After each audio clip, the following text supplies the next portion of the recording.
शिक्षण व्यवस्था व स्पर्धा परीक्षा यांच्यातील आमूलाग्र बदल करण्याच्या मागणीचे निवेदन क्रांती संघटनेच्या वतीने विभागीय आयुक्त यांना देण्यात आले।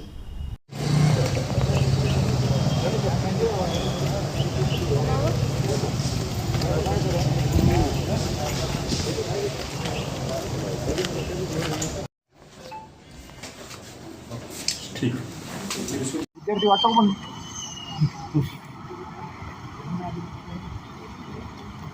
सिनियर विद्यार्थी वाटतो तू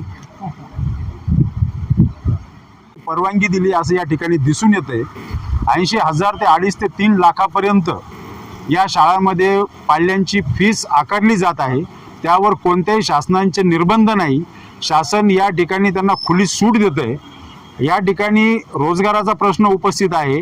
रोजगार या ठिकाणी नसल्यामुळं ज्या ठिकाणी या पाल्यांचे पालक 12-12, 15-15 हजार महिन्यावरती पगारीवरती काम करतात ते 2-2 लाख फीस भरू शकतील काय, असा प्रश्न या ठिकाणी आहे। म्हणजेच या सरकारचे या ठिकाणी असे मनसुबे आहेत की अशिक्षितपणा या देशामधला वाढला पाहिजे, धार्मिकीकरण जातीयकरणाकडे आम्हाला हा अशिक्षित मुलगा नेता आला पाहिजे, या ठिकाणी अराजकता तयार होऊन या देशाचे तुकडे झाले पाहिजे।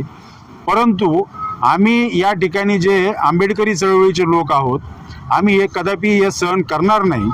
ज्या पद्धतीने यांनी जो बुद्धिजीवी वर्ग आहे तो प्राध्यापक भरतीपासून सुद्धा वंचित ठेवला आहे। जे मुलं 10-10 वर्ष स्वतःला प्राध्यापक म्हणून त्या ठिकाणी सिलेक्ट करून घेण्यासाठी अभ्यास करत असतात, त्या लोकांना सुद्धा कोणत्याही पद्धतीची आडकाठी न ठेवता, त्यांना कोणत्याही पद्धतीचं पोर्टल न ठेवता, मर्जीतल्या लोकांना, संस्था चालकांना अशी काय परवानगी दिली आहे की मर्जीतल्या लोकांना या ठिकाणी नोकरी द्यायची, या ठिकाणी फार मोठ्या पद्धतीने पैशाचा व्यवहार करायचा।